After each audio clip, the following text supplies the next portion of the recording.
आज हमारे स्टूडियो में मौजूद हैं बिरसा ब्रिगेड के राष्ट्रीय संयोजक और आदिवासी समाज के संवैधानिक हकों के लिए लगातार देश भर में आवाज़ उठाने वाले सतीश पेंद्राम साहब हमारे स्टूडियो में हैं और उनसे हम कुछ मुद्दों पे बात करेंगे। चूँकि आज वो आदिवासी सांस्कृतिक एकता सम्मेलन में झाबुआ में थे, तो ये एक अवसर है हमारे लिए कि हम उनसे संवाद करें आदिवासियों के मुद्दों पे। सतीश जी, आपका बहुत बहुत स्वागत है झाबुआ में। नमस्कार। मेरा आपसे पहला सवाल है कि झाबुआ में, चूँकि आप आज झाबुआ में हैं मध्य प्रदेश के, तो आपको इस सम्मेलन के बारे में आपका क्या व्यू है, कैसा लगा जिस तरीके से लोग यहाँ पे उमड़े हैं? क्या ओपिनियन आपका निकल के आ रहा है, क्या संदेश आप यहाँ से जा रहा है, क्या देखने में आप कामयाब रहे? आदिवासियों में जो अलग अलग स्टेट्स के लोग आज इस सम्मेलन में आए हैं, इसका मतलब है आदिवासियों में आज भी आदिवासियत जिंदा है। वो एक मैसेज के और एक लीडरशिप की तलाश में वो चाहते हैं कि क्या किया जाए देश में। अभी बहुत सारा एक बहुत बड़ा वैचारिक संक्रमण आदिवासियों के दिमाग में चल रहा है।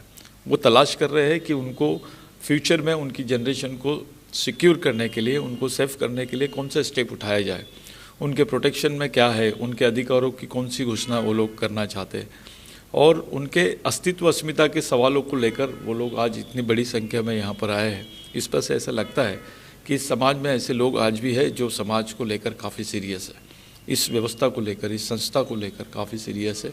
और वो सभी लोग एक विशेष इशू को लेकर यहाँ पर मौजूद हुए। वो इशू है उनकी पहचान का, उनकी सांस्कृतिक सामाजिक पहचान का और उनके सांस्कृतिक अधिकारों का प्रश्न है। ये तमाम प्रश्नों को लेकर जो लोग यहाँ पर आए हैं, वो लोगों के मन में एक ही सवाल है कि व्हाट टू बी डन, क्या किया जाए। ये इशू को लेकर पूरे आदिवासी समाज के लोग यहाँ पर जमा है। एक तरीके की आदिवासियों की राष्ट्रीय महापंचायत है। अच्छा, एक आरोप अक्सर आप लोगों पे लगते हैं, आपके संगठन पे भी लगते हैं, आपकी स्पीच को लेके भी सामने आते हैं कि आप कहते हैं कि आदिवासी हिंदू नहीं हैं, और मैंने आपके कई भाषण सुने, आप आदिवासी कोड की मांग कर रहे हैं, खासकर जो जनगणना का जो मसला है। तो ये आदिवासी कोड हिंदू धर्म से अलग होके आपको मिले, इसकी ज़रूरत आप क्यों महसूस करते हैं? देखिए, पहला तो आपको मैं एक बात बता दूं कि हमने हमेशा बोला है कि आदिवासी हिंदू नहीं है। हमने ये नहीं बोला आदिवासी मुस्लिम है, आदिवासी क्रिश्चियन है, हमने ये नहीं बोला। आदिवासी किसी धर्म का नहीं है, इसलिए उसको आदिवासी बोलते हैं। आदिवासी ये प्राचीन टर्मिनोलॉजी है और धर्म जो है ये मॉडर्न टर्मिनोलॉजी है। धर्म ये आधुनिक संकल्पना है, संस्कृति ये प्राचीन संकल्पना है। तो जो लोग प्राचीन व्यवस्था को आज भी अपने कलेजे से लगाए हैं और किसी धार्मिक परंपरा को नहीं लेते हुए, वो आज भी उनके रग में, उनके खून में, उनके घरों में, उनके चूल्हों में, उनकी शादियों में, उनकी मैयतों में आज भी वो चीज़ें मौजूद हैं। तो मेरा ऐसा मानना है कि अगर कोई आदमी इस देश में, क्योंकि ये देश धर्मनिरपेक्ष देश है, सार्वभौम देश है, इस देश में धर्म को मानने वालों के साथ साथ पंथ को मानने वाले लोग भी हैं, पंथ को मानने वालों के साथ साथ अपनी संस्थाओं को मानने का, एक सामाजिक संस्थाओं को और सांस्कृतिक संस्थाओं को मानने वाले लोग भी हैं। तो हमारा ऐसा मानना है कि अगर आदिवासी हिंदू नहीं है ये हम बोल दें, तो इसका मतलब ये नहीं होता कि आदिवासी हिंदू का दुश्मन हो गया या हिंदू आदिवासियों का दुश्मन हो गया। आदिवासी हिंदू हो सकता है, आदिवासी क्रिश्चियन हो सकता है, आदिवासी मुस्लिम हो सकता है, लेकिन मुस्लिम आदिवासी नहीं हो सकता है, क्रिश्चियन आदिवासी नहीं हो सकता है, हिंदू आदिवासी नहीं हो सकता। इसीलिए नहीं हो सकता क्योंकि ये सांस्कृतिक व्यवस्था है। आप इसको अपना नहीं सकते। आप धर्म अपना सकते हो लेकिन संस्कृति को नहीं अपना सकते हो। तो ये जो सांस्कृतिक व्यवस्था है, ये देश की प्राचीनतम इतिहास का एक धरोहर है, ये हेरिटेज है एक। इसको संभाल के रखना देश के तमाम नागरिकों का कर्तव्य है। ये मैं नहीं बोल रहा हूँ, सुप्रीम कोर्ट बोला है। अभी सुप्रीम कोर्ट ने अभी वो जस्टिस काटजू और मिश्रा का जो बेंच था 2010-2011 में, उन्होंने बोला कि every citizen should give respect to Adivasis because they are the oldest and prime citizen of this country. उनको आदिवासी होने का सम्मान मिलना ही चाहिए, ये बात सुप्रीम कोर्ट बोलता है। यहाँ किसी भी टाइप का किसी धर्म के खिलाफ में कुछ नहीं है। आदिवासी तो सभी धर्म के भगवानों को मानता है। क्रिश्चियन को देखता है, चर्च को देखता है, नमस्ते करता है, मंदिर जाता है, नमस्ते करता है, दरगाह दिखी तो नमस्ते कर देता है। उसके मन में अनादर भाव है ही नहीं, बहुत सरल है वो। तो उसके साथ ऐसा कुछ होना एक गलत बात है। और जिस टाइप के स्टेटमेंट सारे आदिवासियों के प्रति, वो दुखदायी है बहुत। देखिए, आरोप जो लगाए जा रहे हैं खासकर संघ परिवार या बीजेपी की ओर से, उनका कहना है कि ये हिंदुओं को बांटने की एक साजिश है ताकि मोदी के खिलाफ माहौल बन सके, मोदी फिर से नहीं आ पाए, वो उसको एक साजिश के रूप में देखते हैं। इस पर आपका क्या रिएक्शन है? संघ परिवार को देश का इतिहास समझना चाहिए, बीजेपी को देश का इतिहास समझना चाहिए। हिंदुत्व ये देश का आखिरी इतिहास नहीं है। इस देश की सांस्कृतिक व्यवस्था को भी समझनी पड़ेगी और वर्तमान व्यवस्था को भी समझना पड़ेगा। आज कई ब्राह्मण भाई हैं, कई हिंदू भाई हैं जो किसी धर्म को नहीं मानते, वो एक संस्कृति को मानने में विश्वास रखते हैं, क्योंकि वो एक सर्वधर्म संभाव के भाव को रख के जीवन जीना चाहते हैं। ये उसकी नागरिक स्वतंत्रता का मसला है। आप अगर ऐसा आरोप लगा रहे हो कि आप हिंदुओं को कम कर रहे हो, ये तो गलत बात है। आप मेजॉरिटी में हो, आप सब कुछ हो, इसका मतलब ये नहीं है कि भाई आपका कम कर रहे। आदिवासी अगर गैर हिंदू हो जाएगा तो हिंदू को क्या तकलीफ हो जाएगी? उसमें किसी के खिलाफ में नहीं है। ये देश का सम्मान है। अगर आदिवासियों को आप उसकी सांस्कृतिक व्यवस्था पर आधारित पहचान पहुंचाते हो, आप उसको वनवासी बोल रहे हो। आप वनवासी का मतलब क्या होता है? ये प्राणीवाचक शब्द है, मानववाचक शब्द नहीं है। तब संघ का कुछ बोलना नहीं है उस पर। वनवासी जंगल में शेर भी रहता है, सुअर भी रहता है, आदिवासी भी रहता है। आप बोल किसको रहे हो? और शहर में क्या आदिवासी नहीं रहते क्या? आदिवासियों का सिविलाइजेशन नहीं होना चाहिए क्या? उसका शहरीकरण नहीं होना चाहिए क्या? उसने जंगल में ही रहना चाहिए क्या? ऐसे बहुत सारे सवाल खड़े होते हैं। ये हमारे सिटीजनशिप का सवाल नहीं है, ये हमारे ओनरशिप का सवाल है। तो हम चाहते हैं कि भाई हमको भी मानव समझो, हमारी सांस्कृतिक सामाजिक पहचान को भी वेटेज दिया जाए करके हम लोग ये सांस्कृतिक कॉमन सांस्कृतिक कोड की बात कर रहे हैं। और वो सामान्य सांस्कृतिक कोड इसलिए मांग रहे हैं हम कि इस देश में सभी समुदाय के लोग एक जगह आ गए, लेकिन आज़ादी के बाद से और आज़ादी के पहले से आदिवासी बढ़ते कई टुकड़ों में बढ़ गया। आज ज़रूरत है उस समाज को एक जगह लाने की। अगर वो समाज एक जगह आए तो इसमें किसी को तकलीफ़ क्यों होनी चाहिए? हम कुछ नहीं मांग रहे। आज कोई नहीं बोलता है कि आप बाहरी हो, आप कुछ हो, कोई कुछ नहीं बोलता है।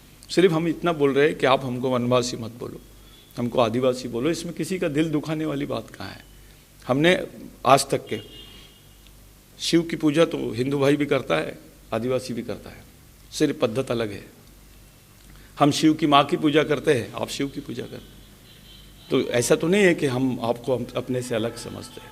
लेकिन ऐसा द्वेष कि अगर आदिवासी हिंदू धर्म का हो गया तो हिंदुओं से अलग हो गया, ये तो गलत है। हम इस ज़मीन से कहाँ अलग हो रहे हैं? ये तो ज़मीन में आपको भी जाना है, हमको भी जाना है, यहीं रहना है, हमको यहीं मरना है। तो ऐसे कुछ जो डिस्क्रिमिनेशन है, वैचारिक डिस्क्रिमिनेशन की भावना जो पैदा हो रही है, वो गलत बात है। और अगर कोई जानबूझ के कर रहा है तो मैं ऐसा मानता हूँ कि गैर संवैधानिक है। बिरसा ब्रिगेड जो आपकी है, अब कई राज्यों में चूँकि अब वो फैली है, तो आपने एजेंडा भी बता दिया कि आप उसके ज़रिए क्या काम करते हैं। कितना कामयाब हैं आप? किस तरीके के जो आपके विचार हैं वो आदिवासियों तक फैल रहे हैं, दायरा बढ़ रहा है, क्या रिस्पॉन्स मिल रहा है? सर, एक तो हमारे पीछे कोई विचार नाम की चीज़ हो सकती है ऐसा कोई सोचता नहीं है, क्योंकि हम लोग इतनी दयनीय अवस्था में हैं कि अब आदिवासी नाम का सिर्फ आदमी था ऐसा ही कहना पड़ेगा। हमको म्यूज़ियम मैन बनाया गया। आप अंडमान निकोबार में देखिए आदिवासियों के क्या हाल हो गए। वो म्यूज़ियम मैन बन गया। अंडमान निकोबार में लोग जाते केवल उन आदिम लोगों को देखने के लिए जिनके बदन पे कपड़े ही नहीं है, और वो एक ऐसी भाषा बोलते हैं जो किसी को समझते नहीं है। अंडमान निकोबार का क्रेज केवल आदिवासियों को देखने जाते हैं, यानी वो म्यूज़ियम मैन बन गया। अब वो अंडमान का आदिवासी रहे या गढ़चिरौली का रहे या बस्तर का रहे या इंदौर का रहे, भोपाल का रहे, महाराष्ट्र का रहे, झारखंड का रहे, कहीं का भी रहे, आदिवासियों के प्रश्न को अगर आप देखेंगे तो बहुत गंभीर स्थिति है। आपके अलीराजपुर का इशू ले लीजिए, यहाँ लड़कियों को बेचा जा रहा है। किसी समाज में लड़कियां बेची जाती क्या? अब तो बंधुआ मजदूर लड़कियां को बेच देते, वो काम करेगी, वो उत्तर रहेगा। मॉल न्यूट्रिशन का प्रश्न, कुपोषण का प्रश्न लिया। बच्चा 10 साल तक के हम लोग वेट करते हैं, वो बड़ा होगा, जिंदा रहेगा या नहीं रहेगा, उसकी हमको गारंटी नहीं है कि बच्चा रहेगा। वो बच्चा जिंदा रहेगा इसकी गारंटी नहीं, क्योंकि कुपोषण है, उसको खाने को नहीं है। भूख की बीमारी है, कुत्ता भूख से नहीं मरता, आदिवासी भूख से मर जाता। उसके बारे में कोई बात नहीं करता। आदिवासियों के क्षेत्रों में जहाँ खाने को नहीं है, जहाँ पे मॉल न्यूट्रिशन का प्रश्न है, वहाँ ब्लड कैंप्स होते हैं। वो लोग 800 रुपये में अपना ब्लड बेचते हैं, किडनी बेचते हैं। यानी आदिवासियों को सब्स्टिट्यूट ह्यूमन बना दिया गया है, पर्यायी ह्यूमन। दूसरे आदमी को जिंदा रखने के लिए जो आदमी है वो आदिवासी है। आज किसी को खाना होना, ज़मीन होना तो आदिवासी की ले लो, किसी को आंखें होना तो आदिवासी की, ब्लड होना तो आदिवासी का, किडनी होना तो आदिवासी की, लड़की होना तो आदिवासी की। ये ट्रेंड शुरू हो गया है। ये एक ऑप्शनल आदमी बन गया, एक पर्यायी मानव के रूप में आदिवासी समाज को देखे जा रहे। इस बारे में आरएसएस कभी कुछ नहीं बोलती, कभी हमारे दुखों पे कोई बात नहीं करता है। आज हमारा अस्तित्व ही खतरे में है, हम जिंदा कैसे रहेंगे? मजदूरी करने वाला 80% समाज, आदिवासी समाज आज गड्ढे खोदने का काम करता है। गड्ढे खोदने की मशीन निकल गई है। गड्ढे खोदने को काम को भी आप लोगों ने गवर्नमेंट काम तो उसको बोलते ही नहीं, संडास साफ करने का काम गवर्नमेंट का काम बन गया, लेकिन गड्ढे खोदने का काम गवर्नमेंट का काम नहीं मिला। वो असंगठित मजदूर है, असंगठित नहीं असुरक्षित मजदूर भी है, असुरक्षित नहीं अनिश्चित मजदूर भी बन गया। वो उसको रोजगार ही नहीं मिलेगा, वो क्या काम करेगा? इन प्रश्नों पे कोई बात नहीं कर रहा है। जो बुनियादी प्रश्न है, इतना बड़ा किसानों का प्रश्न है, उस पर कोई संवेदनशीलता नहीं बता रहे। इतने पढ़े लिखे लोग हैं आरएसएस में, इतने बुद्धिजीवी लोग हैं, देश की गरीबी के बारे में बात नहीं कर रहे आप। एक धार्मिक राष्ट्रवाद के लिए अपना पूरा जीवन खर्चा करना, मैं तो नहीं जान रहा। मानवता के लिए हो बात। इससे जुड़ा हुआ एक सवाल यही है कि देश की आज़ादी को करीब 73 साल हो गए। जब देश आज़ाद हुआ तो एक आरक्षण की व्यवस्था भी हुई। आरक्षण व्यवस्था के तहत देश भर की संसद में और विधानमंडलों में, विधानसभाओं में आदिवासी प्रतिनिधित्व भी पहुँचे। क्या आपको कभी महसूस हुआ, ऐसा लगा कि ये जो प्रतिनिधि हैं शायद अपनी जिम्मेदारी ठीक से नहीं निभा पाए, इसलिए वो स्थिति है जो आप बता रहे हैं? बिल्कुल सही बात है। इसमें दोनों बातें हैं। इनकी पार्टियां भी संवेदनशील नहीं, चाहे कांग्रेस हो या बीजेपी हो, आदिवासियों के विधायकों को और नेताओं को बोलने से दबाती है। दूसरी ओर आदिवासी नेता खुद अपने सामाजिक दायरे को रिप्रेजेंट करना नहीं चाहता है, वो पार्टी के ही दायरे को अंतिम समझता है, और इस वजह से वो उसके माध्यम से समाज के जो ज्वलंत प्रश्न है, जो संवेदनशील प्रश्न है, वो नहीं उठते हैं और उसका पूरा उपयोग समाज के लिए नहीं होता है। ये एक तरीके से अनसाउंड पावर हो गया है। वो उस पावर का कोई उपयोग ही नहीं जिसमें साउंड ही नहीं है। आज जितने भी विधायक और आमदार मंत्री है आदिवासियों के, वो चुपचाप है। अभी बताइए, आप आदिवासी मंत्री है मीना मैडम, उन्होंने इतना बड़ा स्टेटमेंट दे दिया कि अगर कोई ऐसा लिखेगा तो हम उस पर देशद्रोह का मामला दर्ज करेंगे। आप बोल किसके लिए रहे हो? आदिवासियों के लिए बोल रहे हो। वो देश का मालिक है, वो देशद्रोही कैसा हो जाएगा? उसको आप देश का देश प्रेम और राष्ट्रवाद समझाना चाहोगे? नहीं समझा सकते आप। वो तो मालिक है, और उसको आप बोलेंगे भोले भाले आदिवासियों को देशद्रोही आप बोल दोगे कैसे? अगर ये ट्रीटमेंट आपका है, उनके प्रति देखने का ये दृष्टिकोण है, तो आप कैसे लीडरशिप कर सकते हो? उस समाज का नेतृत्व कैसे? ये सामाजिक नेतृत्व नहीं हो सकता। ये एक सीमित दायरे में है, ये संकुचित माइंड का नेतृत्व हो सकता है। लेकिन यही संकुचित दायरा जब आप लोगों के सम्मेलन होते हैं, आज भी हम बात करें तो आज जो सम्मेलन हुआ तो मंच पे यही दायरे के लोग दिखते हैं।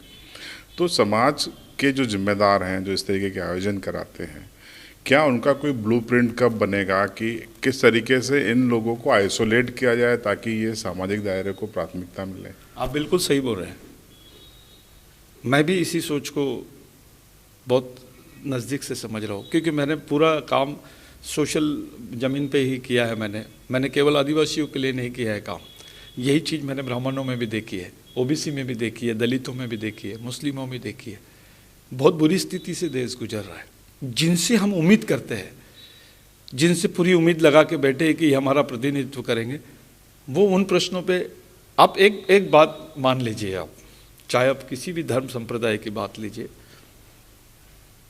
वो ताकत काम कर रही है जो ताकत किसी सामाजिक, शैक्षणिक, आर्थिक और भाईचारा के संवेदनशील मुद्दों पर वेदना सुनने हैं। उनको कोई दर्द नहीं है, ऐसे ही लोग इस पावर को ऑपरेट कर रहे हैं।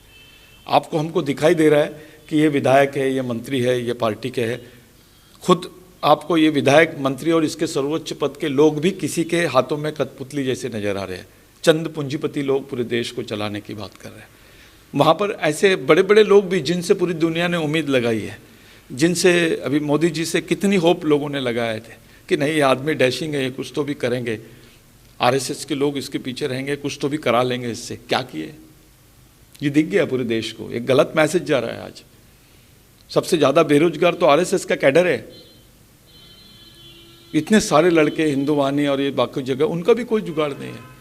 आगे ये जो प्रॉब्लम्स क्रिएट हो रही है, ये प्रॉब्लम्स क्रिएट होने के पीछे है प्रॉपर सोशल रिप्रेजेंटेशन नहीं होना, चाहे किसी भी समाज का रहे। और हम ज़्यादा तकलीफ में हैं क्योंकि हम अभी ऑक्सीजन में हैं आदिवासी, बाकी लोग वेटिंग लिस्ट में हैं, लेकिन हम अभी ऑक्सीजन पे है। हमारे लिए ये बहुत महत्वपूर्ण है कि हमारे समाज का प्रतिनिधि हमारे समाज के प्रति ईमानदार रहे। अगर वो ईमानदार है तो उसका कुछ तो भी 10%, 15%, 20% उपयोग समाज के विकास और समाज की सुरक्षा के लिए हो सकता है। लेकिन अगर वो भी ना रहे तो फिर हमने कहाँ जाना। वैसे भी आदिवासी समाज में हालत बहुत ख़राब है। जंगली क्षेत्रों में देख लीजिए, पूरे आंदोलन को आज गैर राष्ट्रीय आंदोलन और एंटी नेशनल आंदोलन के रूप में नक्सलवाद वगैरह ये वगैरह वगैरह जो चीज़ें दिख रही है, ये आगे है, उत्पन्न हो गया है। इन परिस्थितियों से हमको सामना करना है, इधर सामना करना है, लोकतंत्र को मानना है, उसके संविधानिक उपक्रमों को लागू करना है। दोनों तरफ से हम लोग सैंडविच बन गए हैं। नेता हमारी सुनते नहीं है, हमारे अधिकारी भी संवेदनशील नहीं दिखाई देते, कुछ है तो उन पर दबाव रहता है। तो ऐसे विपरीत परिस्थिति में जहाँ समाज का युवा भ्रमित है, ऐसी विपरीत परिस्थिति में सामाजिक अस्तित्व को बचाने का जो चैलेंज है ये बहुत डिफ़िकल्ट है। इसमें महापुरुषों की ज़रूरत। हो सकता था हमको कोई अंबेडकर मिलता, हो सकता था हमको कोई फुले मिलता, हमको कोई विवेकानंद मिलता या गांधी मिलता, हमारे लिए कोई मार्क्स होता, या जीवित रूप में आज बिरसा मुंडा, टंट्या भील, राघोजी भांगरे जैसे लोग होते तो हम कुछ तो भी करते। आज हम लोग कॉमन मैन है। मैं भी एक गरीब परिवार का बच्चा हूँ, मैं भी इंजीनियर था, मैं सब छोड़ छाड़ के यही मूवमेंट में काम कर रहा हूँ। उम्र चले गई, समझ में नहीं आया, 25 साल हो गए, सिर्फ संगठन ही बना रहे, साधन नहीं रहते। ऐसे कई बच्चे हैं इस मूवमेंट में काम करने वाले जिनके पास जेब में 2 रुपये नहीं रहते, खाने को रोटी नहीं रहती। ऐसे समाज में संगठन और ये सब चीज़ों को देखकर थोड़ा सा ये लगता है कि अगर ईमानदार नहीं है हमारा आदमी हमारे साथ तो फिर हम किसके दरवाजे पे जाए। कुछ लोग मिलते हैं, कुछ ब्राह्मण साथियों ने भी बहुत ईमानदार है, वैचारिक रूप से बहुत विकसित लोग हैं, उनका हमको बहुत योगदान है, मुस्लिम भाइयों का है, क्रिश्चियन भाइयों का है, ओबीसी लोगों का भी हमको योगदान है। लेकिन एक लिमिट तक है, उसमें वो संवेदनशीलता की कमी जरूर है, लेकिन मानवता की भरपूर उनमें ये है, वो हमको मिल जाती है। लेकिन बाकी सब जगह से हम लोग जकड़े हुए हैं। आज हमारे लिए जीने मरने का प्रश्न है। हमको लगता है कि ये सेंसस के बाद में देश में आदिवासी नाम का व्यक्ति था, ये चर्चा छिड़ेगी। हम इसीलिए अपने अस्तित्व को बचाने के लिए इस लड़ाई को अंजाम दे रहे। हम कॉमन कल्चरल कोड की बात पूरे देश में लागू करना चाहते हैं और हम गवर्नमेंट से, राष्ट्रपति जी से, चीफ जस्टिस ऑफ इंडिया से, यहाँ के राज्य के मुख्यमंत्री जी से और बाकी ऐसे मीडिया के लोग, आप जैसे संवेदनशील लोगों से हम लोग निवेदन करते हैं कि इस मांग को थोड़ा आप बढ़ाइए, क्योंकि आप हमारे प्रतिनिधि हैं। आज हम लोग आप लोगों पर पूरा टोटल डिपेंड है, क्योंकि जहां हम नहीं पहुंच सकते वहां आप लोग जाते हैं। आपका चैनल का काम बहुत ग्रास रूट लेवल पे है। मेरी आपसे अपेक्षा है इस इशू पर एक जन जागृति और स्टेट गवर्नमेंट तक, सेंट्रल गवर्नमेंट तक आप पहुँचाएँगे, ऐसी विनंती है। तो आपने सतीश पेंदाम साहब को सुना। पीड़ा के साथ साथ उन्होंने ये भी बताया कि उनके काम में, उनके मिशन में किस तरीके की दिक्कतें आती हैं और समाज के जिम्मेदार किस भूमिका में दिखाई देते हैं। आपकी क्या राय है उनकी बातों पर कमेंट बॉक्स में ज़रूर बताएं। चैनल को सब्सक्राइब अभी तक आपने नहीं किया तो सब्सक्राइब करें, बेल आइकन दबाएं ताकि इसी तरीके के रोचक वीडियो इंटरव्यूज़ आप तक सबसे पहले नोटिफिकेशन के जरिए मिल सकें।